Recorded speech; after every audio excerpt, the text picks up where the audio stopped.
आप जयपुर घूमने की प्लानिंग कर रहे हो और कोई ऐसी वीडियो सर्च कर रहे हो जिससे आपको फुल इन्फॉर्मेशन मिल जाए, तो ये वीडियो आपके लिए बिल्कुल परफेक्ट होने वाली है। इस वीडियो में मैं आपको अपनी 2 दिन की जयपुर आइटनरी बताऊंगा। मेरा नाम अजीत है और मैं दुबई में रहता हूँ। दुबई से मैंने राजस्थान का 5 डेज का ट्रिप प्लान किया था, जिसमें 2 दिन जयपुर का प्लान था। दुबई के नेवर एमिरेट्स शारजाह से मैंने एयर अरेबिया की जयपुर के लिए फ्लाइट ली थी। मेरी फ्लाइट नाइट में थी। मैं जयपुर में अर्ली मॉर्निंग पहुंचा। जयपुर एयरपोर्ट से मैंने होटल के लिए कैब बुक की थी। होटल मैंने पहले ही ओल्ड जयपुर में बुक कर लिया था। ओल्ड जयपुर में होटल मैंने इसलिए बुक किया था कि हवा महल, Jantar Mantar, city palace, local market, street food सब पास में ही था। होटल में थोड़ा रेस्ट करने के बाद मैंने अपने टूर की शुरुआत स्ट्रीट फूड से की। जयपुर की कचौड़ी और मिर्ची वड़ा बहुत ही फेमस है। उसके बाद मेरा सबसे पहला अट्रैक्शन हवा महल था। हवा महल वाकई बहुत ही ब्यूटीफुल है। हवा महल देखने के लिए मैंने टूर गाइड भी बुक किया था। तो 100 रुपीज का हवा महल का टिकट प्राइस है एंड सभी अट्रैक्शन का 2 से 3 रुपए एक्स्ट्रा लेते हैं। जयपुर में टूर गाइड का पर अट्रैक्शन टिकट प्राइस है 400 रुपीज। मैंने हवा महल, जंतर मंतर और सिटी पैलेस के लिए एक ही टूर गाइड को बुक कर लिया था और ये तीनों अट्रैक्शन बिल्कुल पास में ही है। आप सेम टाइम में ही विजिट कर सकते हो। हवा महल में टोटल 953 खिड़कियां हैं, जिन्हें झरोका कहा जाता है। हवा महल के टॉप से ओल्ड सिटी का बहुत ही अच्छा व्यू देखने को मिलता है। आप हवा महल के टॉप पर जा सकते हैं। हवा महल का जो बेस्ट व्यू आता है वो अपोजिट साइड में जो कैफे बने हुए हैं, कैफे के रूफ टॉप से आता है। तो मैं रूफ टॉप पर भी गया था, आगे वीडियो में बताता हूँ। हवा महल विजिट करने के बाद में मैं जंतर मंतर गया। जंतर मंतर रियली बहुत ही इंटरेस्टिंग है। जंतर मंतर को सवाई जयसिंह द्वितीय ने बनवाया था, जो 1720 में बनकर कंप्लीट हुआ था। सवाई जयसिंह द्वितीय ने टोटल 5 जंतर मंतर बनवाए थे। जयपुर का जंतर मंतर सबसे बेस्ट माना जाता है। इस जंतर मंतर को आप 17-18 सेंचुरी का नासा कह सकते हैं। इससे खगोलीय गणनाएं होती थी और बिल्कुल एक्यूरेट होती थी। आज भी ये सब यंत्र काम करते हैं। टूर गाइड ने मेरे को सन की शैडो से टाइम बताया, टाइम बिल्कुल एक्यूरेट था। ये Jantar Mantar UNESCO world heritage site भी है। जंतर मंतर का टिकट प्राइस 100 रुपीज है। जंतर मंतर के बाद मैंने सिटी पैलेस विजिट किया था। सिटी पैलेस में आज भी रॉयल फैमिली रहती है। सिटी पैलेस के अंदर म्यूजियम है। सिटी पैलेस का टिकट प्राइस 400 रुपीज है। अगर आपको सिटी पैलेस के अंदर चंद्र महल में जाना है तो 4000 रुपीज का टिकट है। ये 3 अट्रैक्शन विजिट करने के बाद मैंने लोकल मार्केट विजिट किया। ये सब अट्रैक्शन विजिट की, लोकल मार्केट घूमा। ऑलरेडी 4 बज गए थे क्योंकि मैंने लेट स्टार्ट किया था। इसके बाद मैंने एल्बर्ट हॉल म्यूजियम के लिए ऑटो बुक किया। मुझे चौकीधानी भी जाना था। चौकीधानी ओल्ड जयपुर से लगभग 35 किलोमीटर की डिस्टेंस पर है। तो ऑटो वाले भैया से मैंने बोला कि मुझे एल्बर्ट हॉल म्यूजियम जाना है। तो उन्होंने बताया कि चौकीधानी जाने के रास्ते पर ही एल्बर्ट हॉल म्यूजियम पड़ता है। तो एल्बर्ट हॉल म्यूजियम के सामने आप फोटोज वीडियोज ले सकते हैं, उसके बाद चौकीधानी चलते हैं। तो मैंने ऐसा ही किया। पहले एल्बर्ट हॉल म्यूजियम विजिट करने गया था। एल्बर्ट हॉल म्यूजियम राजस्थान का सबसे ओल्डेस्ट म्यूजियम है। यहाँ पुरानी पेंटिंग्स, रॉयल आर्टिफैक्ट्स, ज्वेलरी और एक इजिप्शियन मम्मी रखी हुई है। मैंने एल्बर्ट हॉल म्यूजियम बाहर से ही देख लिया था। ये बिल्डिंग भी ब्यूटीफुल लगती है। चौकीधानी जाने के लिए कोई ऑटो या टैक्सी बुक करते हैं तो सेम ऑटो या टैक्सी से आना पड़ेगा, क्योंकि रात में उधर से ऑटो या टैक्सी मिलना मुश्किल हो जाता है। मुझे कुछ खास शॉपिंग नहीं करनी थी। अगर आपको शॉपिंग करनी है तो आप बापू बाजार जा सकते हैं। बापू बाजार ओल्ड जयपुर में ही है। बापू बाजार में राजस्थानी जूती, handicraft items, textiles, souvenir items, ये सब बहुत अच्छे मिल जाते हैं। अगर आप लेडी हैं तो यहाँ के लाख के बैंगल्स बहुत फेमस हैं। यहाँ पर एक मनिहारों का रास्ता है जो बैंगल्स के लिए काफी फेमस है। तो शाम को मैं चौकीधानी पहुंच गया। चौकीधानी क्यों विजिट करना चाहिए? क्योंकि यहाँ पर राजस्थानी कल्चर का एक्सपीरियंस मिलता है। Traditional Rajasthani food, folk dance, elephant ride, village experience, ये सब आपको देखने को मिलेगा। चौकीधानी की एंट्री फी फूड से जुड़ी होती है। राजस्थानी थाली 1100 रुपीज की मिल जाती है एंड रॉयल थाली 1350 रुपीज की मिल जाती है। चौकीधानी घूमने में 2 से 3 घंटे लग जाते हैं क्योंकि काफी सारे लाइव परफॉर्मेंस चल रहे होते हैं। मैं हवा महल के सामने ही उतर गया था क्योंकि हवा महल के सामने मुझे फोटोज एंड वीडियोज लेने थे। सेकंड डे की शुरुआत मेरी बहुत अच्छी रही। मैं जिस ऑटो में बैठकर गया था, ऑटो वाले भैया ने बोला था कि अगर आप जयपुर घूमने आए हो तो एक बार गोविंद देव जी के मंदिर जरूर जाना, सुबह 7 बजे पहुंच जाना और मंगला आरती से जरूर जुड़ना। मैंने ऐसा ही किया। सेकंड डे की शुरुआत मैंने गोविंद देव जी के टेम्पल से की।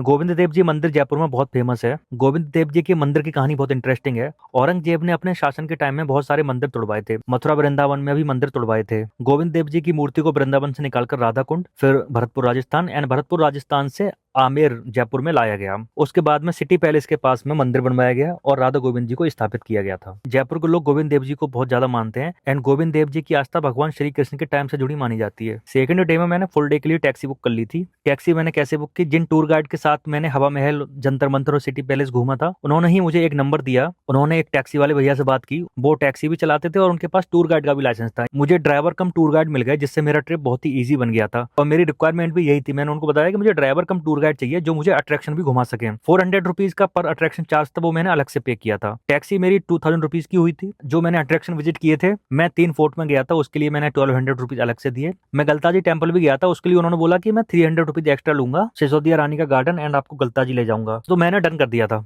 तो 9 बजे टैक्सी आ गई। मैंने होटल चेकआउट कर लिया। सबसे पहले मैं टैटू कैफे गया क्योंकि मुझे हवा महल के व्यू के साथ फोटोज एंड वीडियोज लेने थे। टैटू कैफे हवा महल के अपोजिट साइड रूफटॉप कैफे है। टैटू कैफे में एंट्री के लिए मिनिमम 250 रुपीज खर्च करने पड़ते हैं। सुबह को रश भी नहीं होता है, बहुत अच्छे फोटोज वीडियोज आ जाते हैं। हवा महल घूमने के बाद फिर हम लोग आमेर फोर्ट निकलते हैं। कोई भी जयपुर घूमने जाता है तो आमेर फोर्ट तो जरूरी घूमने जाता है। आमेर फोर्ट का शीश महल बहुत ही फेमस है। पूरे शीश महल में मात्र एक दीपक जलाने से रिफ्लेक्शन होता था और रोशनी हो जाती थी। आमेर फोर्ट में आज भी एलिफेंट राइड होती है जो रॉयल ट्रेडिशन का हिस्सा है, लेकिन ये राइड वन साइड ही होती है। अगर आप टैक्सी से जाते हैं तो आमेर फोर्ट के पास ही पहुंचते हैं। टैक्सी पार्किंग 50 रुपीज की होती है जो आपको ही पे करना पड़ता है। आमेर फोर्ट विजिट करने के बाद नेक्स्ट अट्रैक्शन था पन्ना मीना का कुंड। आमेर फोर्ट के पास में ही ये हिडन जेम है। पन्ना मीना का कुंड आमेर टाउन में ही है। कहते हैं आमेर में पहले मीना लोगों का राज्य था। पन्ना मीना एंशिएंट स्टेबल यानी बावड़ी है। पन्ना मीना कुंड की फ्री एंट्री है। इसके बाद मैं पहुंचता हूँ एलिफेंट विलेज यानी हाथी गांव। हाथी गांव जयपुर में बहुत ही फेमस है। हाथी गांव का कॉन्सेप्ट ये है, जो आमेर फोर्ट में हाथी जाते हैं टूरिस्ट को लेकर, पहले वो जयपुर सिटी में अलग अलग जगह पर रहते थे। 2010 में जयपुर डेवलपमेंट अथॉरिटी ने एक विलेज बनाया, अब यहीं पर सभी हाथी रहते हैं। आमेर फोर्ट की जो राइड होती है हाथी यहीं से निकल कर जाते हैं। इस हाथी गांव में लगभग 70 से लेकर 80 हाथी हैं। हाथी गांव की लगभग 30 से 50 रुपए एंट्री फी है, लेकिन अंदर जाकर आप कोई भी एक्टिविटी करते हैं तो आपको अलग से चार्ज देना पड़ेगा। चार्जेस मिनिमम 1000 रुपीज से स्टार्ट होते हैं। आपको एलिफेंट सफारी करनी है, फीडिंग करानी है, एलिफेंट पेंटिंग एक्सपीरियंस लेना है तो आपको अलग से चार्ज देना पड़ता है। मैंने एलिफेंट के साथ फोटोज वीडियोज लिए थे। आपने बाहुबली मूवी देखी होगी, प्रभास सूंड पर पैर रखकर हाथी के ऊपर चढ़ते हैं, तो इन सब एक्टिविटीज का भी आप एक्सपीरियंस ले सकते हैं। एज ए व्लॉगर मुझे यहाँ पर वीडियो बनानी थी इसलिए मैं गया था, आप चाहें तो इसको स्किप भी कर सकते हैं। हाथी गांव विजिट करने के बाद मेरा नेक्स्ट अट्रैक्शन था नाहरगढ़ फोर्ट। नाहरगढ़ फोर्ट से जयपुर सिटी का बहुत ही अच्छा व्यू देखने को मिलता है। सनसेट और नाइट व्यू के लिए जयपुर का ये बेस्ट व्यू पॉइंट माना जाता है। नाहरगढ़ फोर्ट का टिकट प्राइस 100 रुपीज था and parking 50 rupees. Nahargarh fort से जब आप लौटेंगे तो रास्ते में आपको जल महल का बहुत ही अच्छा व्यू पॉइंट देखने को मिलेंगे। आप अच्छे फोटोज वीडियोज ले सकते हैं। नाहरगढ़ फोर्ट विजिट करने के बाद नेक्स्ट अट्रैक्शन था जयगढ़ फोर्ट। नाहरगढ़ के रास्ते में जयगढ़ फोर्ट पड़ता है। जयगढ़ फोर्ट मिलिट्री डिफेंस के लिए बनवाया गया था। आमेर फोर्ट से जयगढ़ फोर्ट के लिए एक सुरंग रास्ता है जो लगभग 1 किलोमीटर की है। जयगढ़ फोर्ट में दुनिया की सबसे बड़ी तोप भी रखी हुई है जो एक ही बार चलाई गई थी। जयगढ़ फोर्ट में पानी स्टोरेज, पानी के टांके मुझे सबसे इंटरेस्टिंग पार्ट लगा। उस टाइम में राजा महाराजा कैसे पानी स्टोरेज करते थे वो सब यहाँ पर देखने को मिलेगा, क्योंकि ये महल पहाड़ी पर बने हुए थे तो पानी स्टोरेज करने के लिए पानी के टांके बनाए जाते थे।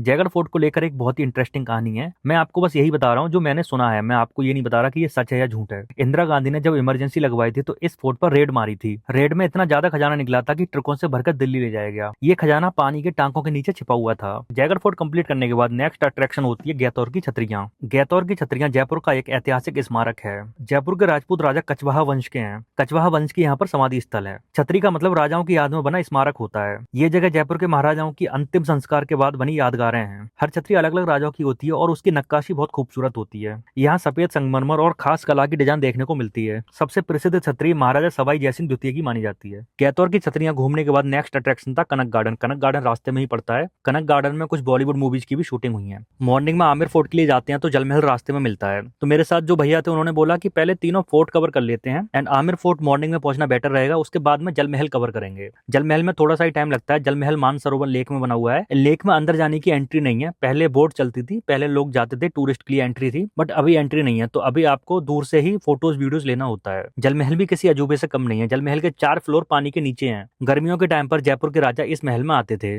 जलमहल कंप्लीट करने के बाद शाम हो गई थी। मैंने भैया को बोला कि सिसोदिया रानी का बाग और गलताजी टेम्पल भी जाना है, तो उन्होंने बोला कि सिसोदिया रानी का बाग गलताजी टेम्पल जाने के रास्ते में ही पड़ेगा। फिर मैंने सिसोदिया रानी का बाग विजिट किया। सिसोदिया रानी का बाग विजिट करने के बाद रात हो गई थी। रात में गलताजी टेम्पल पहुंचे। गलताजी टेम्पल को मंकी टेम्पल भी बोला जाता है क्योंकि यहाँ पर बहुत ज्यादा मंकी होते हैं। गलताजी टेम्पल दिन में या शाम के टाइम ही विजिट करना बेटर है। मैंने जब विजिट किया था तो अंधेरा हो गया था। महर्षि गलब ने यहाँ पर कठोर तपस्या की थी। गलताजी टेम्पल का जयपुर में बहुत ही आध्यात्मिक महत्व है। गलताजी टेम्पल घूमने के बाद हम लोगों ने डिनर किया। मैंने जयपुर से जोधपुर के लिए स्वर्ण नगरी एक्सप्रेस ट्रेन में फर्स्ट एसी का टिकट बुक किया था। मुझे फर्स्ट एसी ट्रेन का एक्सपीरियंस भी करना था। डिनर करने के बाद हम लोगों ने थोड़ी शॉपिंग की, फिर भैया ने मुझे रेलवे स्टेशन पर ड्रॉप कर दिया। तो ये मेरा जयपुर का 2 डेज का प्लान था। मैंने आपको अपनी 2 डेज की जयपुर आइटनरी बिल्कुल सरल करके स्टोरी की तरह बताई है। तो फ्रेंड्स, आई होप ये वीडियो आपको पसंद आया होगा। नेक्स्ट वीडियो में जोधपुर की टॉप अट्रैक्शंस बनाऊंगा। तो अपना ख्याल रखिए, अपनी फैमिली का ख्याल रखिए। मिलते हैं नेक्स्ट वीडियो में। जय हिंद।